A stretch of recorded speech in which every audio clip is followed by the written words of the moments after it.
Welcome back to Beautiful Work, Beautiful Life. Hi, Laurel. How are you today? I am well. How are you today? I'm doing well. I'm so glad we're back together again. It's our Monday podcast day, and I just love when we are together and talking about inner work and this beautiful work because it just, I don't know. I wish everybody loved to talk about it as much as we did.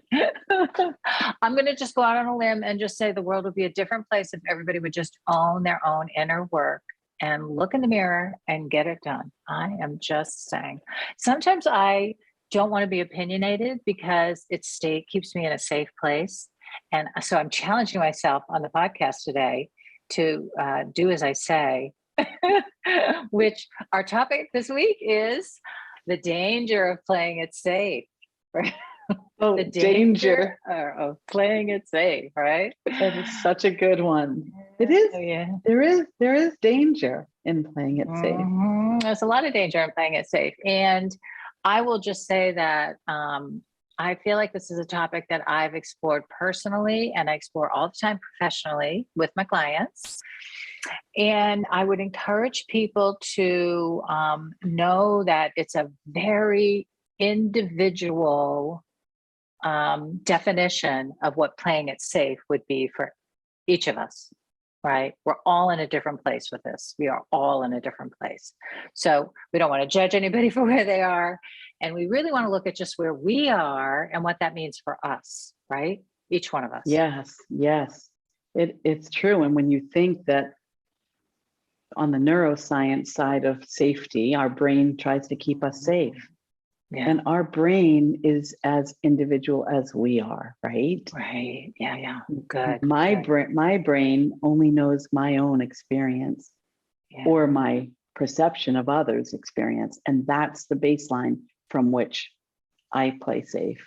Yeah. And I love that you mentioned right here at the beginning of the show too, Laurel, about how our brain wants to keep us safe and our nervous system, right, is wired for fight or flight to keep us alive and to keep us in survival space. And it really is, which we've talked about in other shows, and we'll come back and talk about more this season. We were just saying today that we want to do a show all about triggers, which really puts us oftentimes in survival mode. But this idea of, being able to recognize even when you're in fight or flight or in survival mode, and how that keeps us in a space of trying to stay safe, right?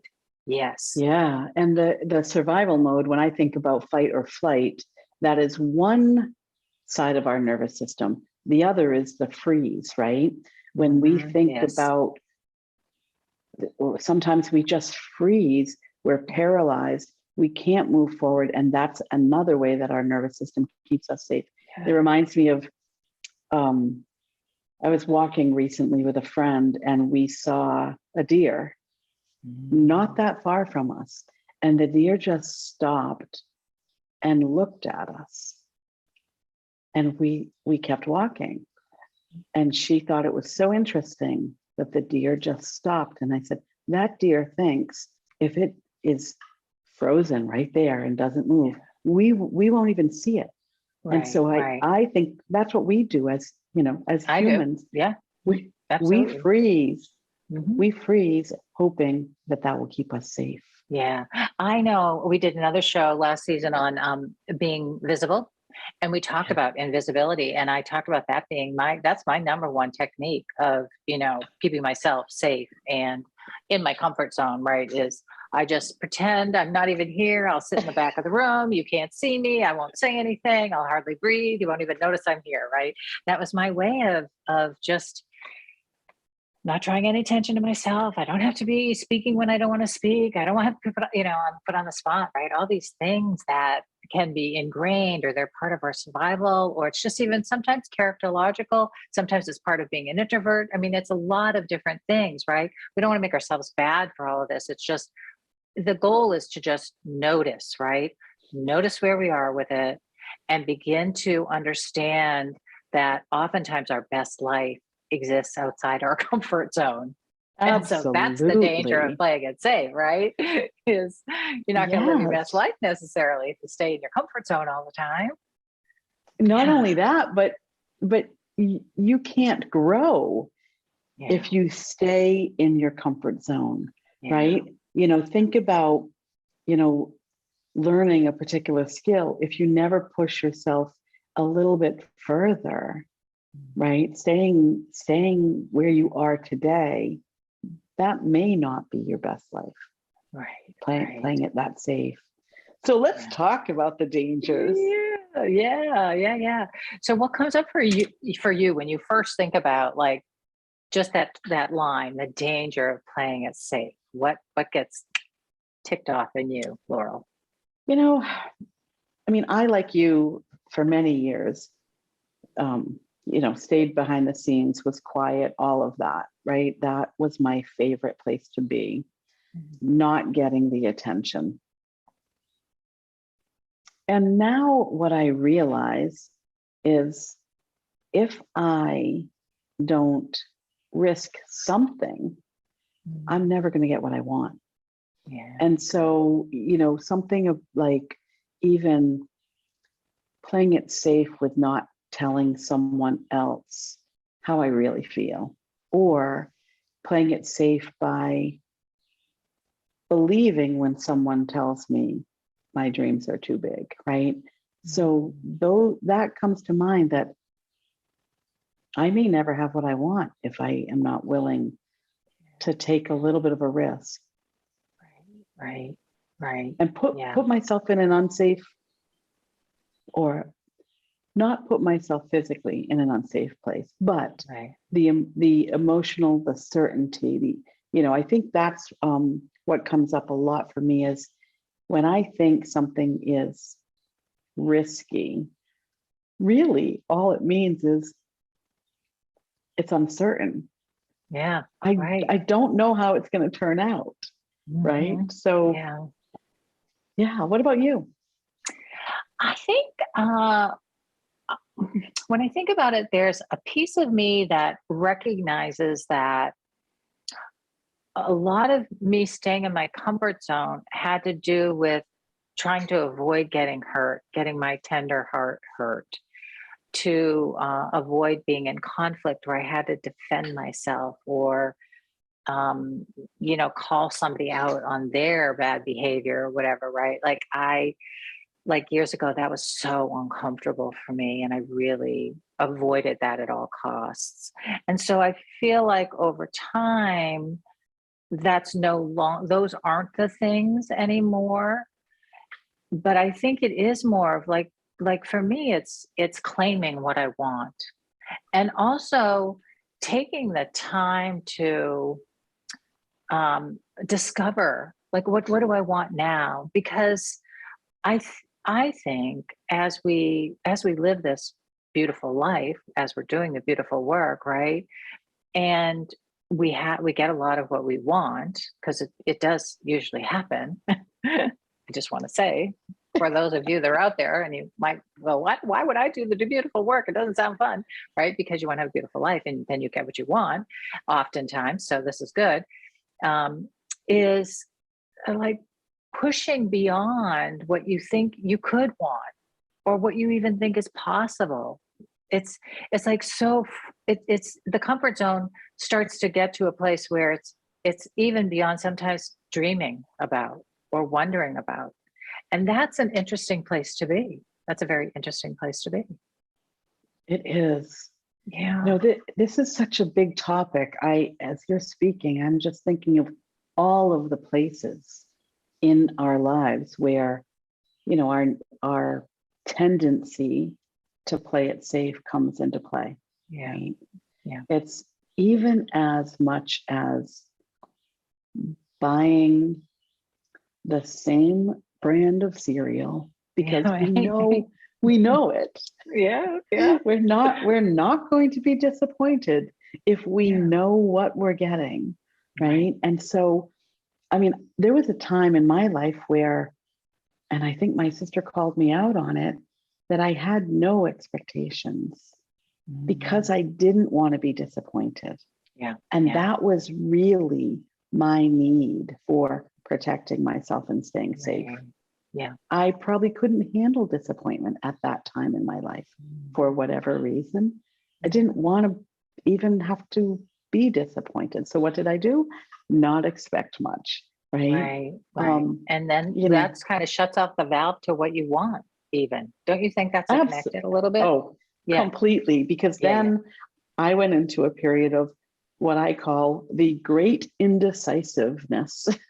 Yeah, I had no idea if I had choices, too many choices, even as simple as what I'm going to order on a menu, right? Yeah, right. You know, Right. like I really did go through a period where I was indecisive because I no longer knew what I wanted. Yeah. Because I guess I wasn't proactively seeking out a life that filled with things that I wanted. Right. Right. And I think that we get, um, if we're in the habit of not being in touch with what we want, right? If we detach, it's almost like a muscle that we detach from, right? Or an intelligence, let's say a connection, an interconnection that we've detached, then even just looking at a menu and going, oh, sometimes you want it all because it's just, oh, well, that all sounds good. I could just want it all, right?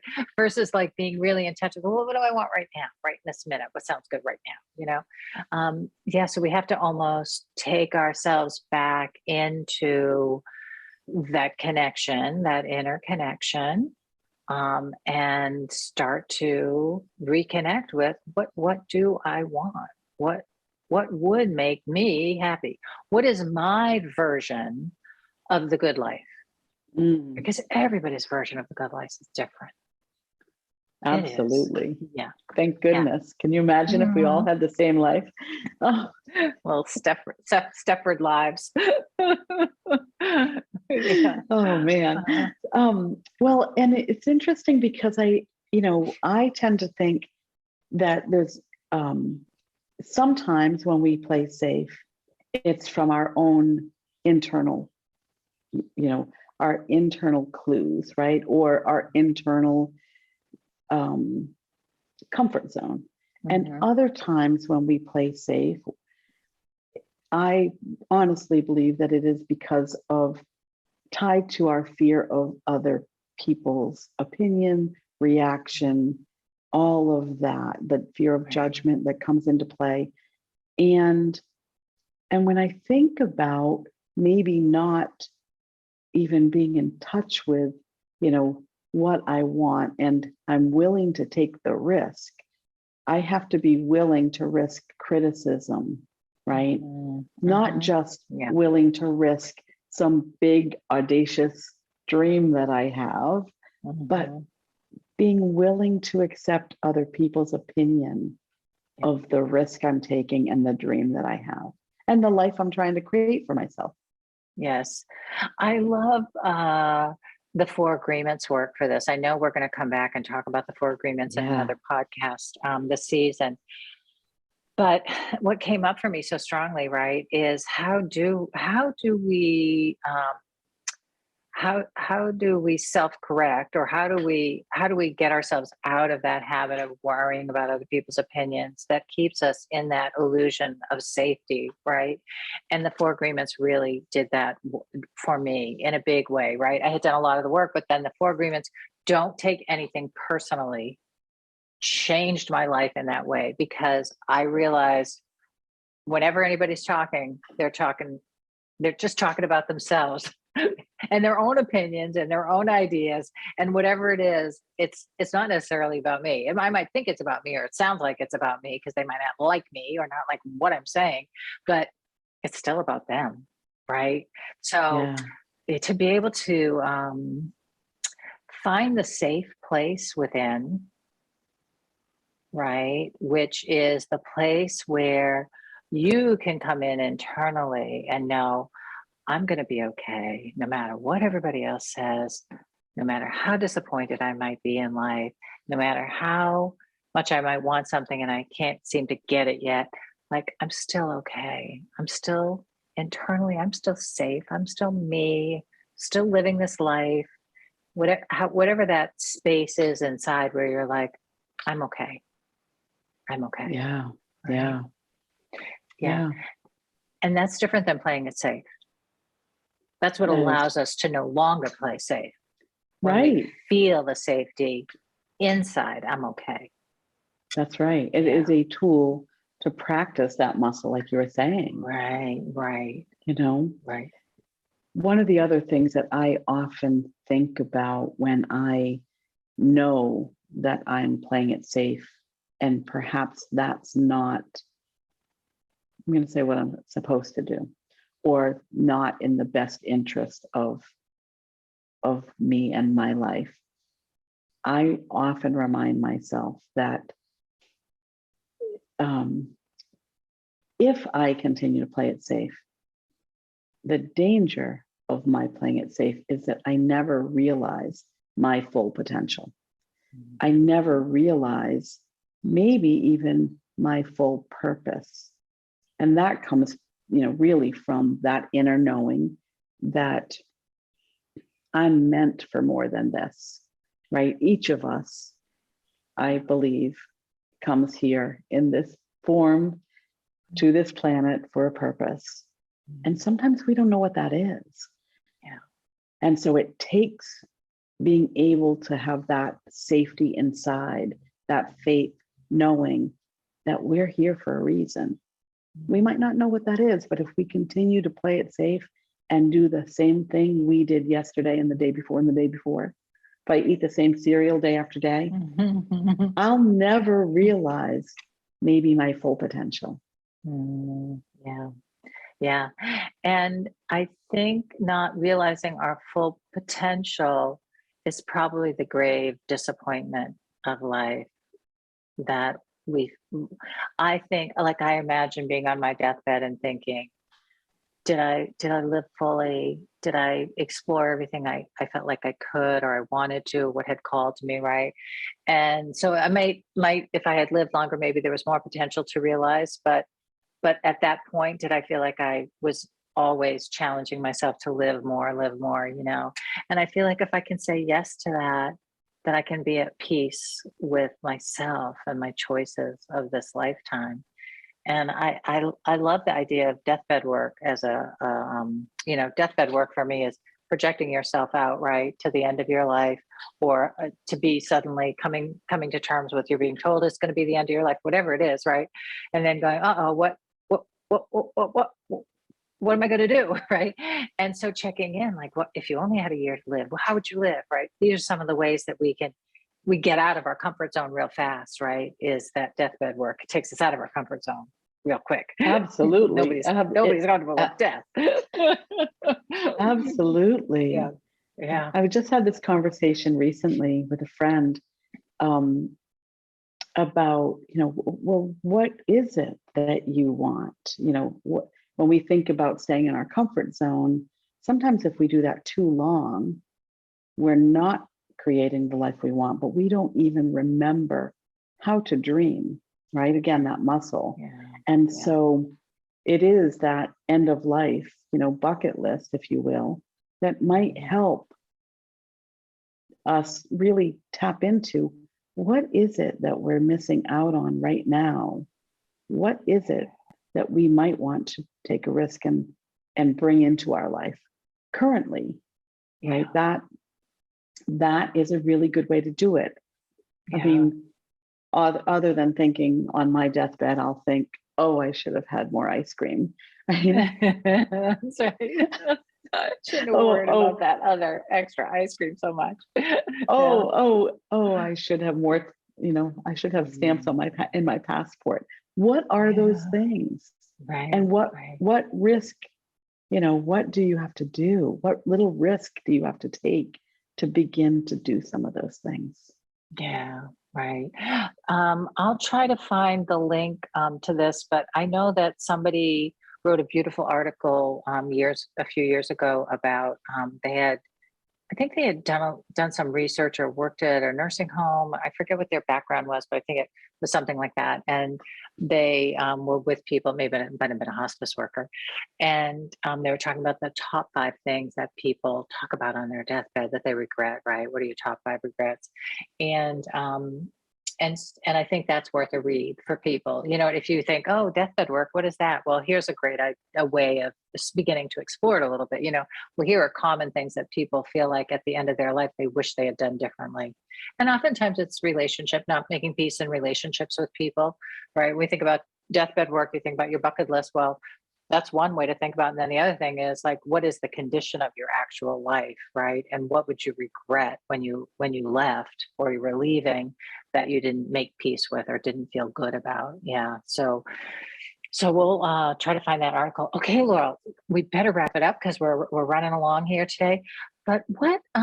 So let's see. How can we challenge our listeners today on this topic? What would be a challenge you might send out if you were talking to a client about the danger of playing it safe? Yeah.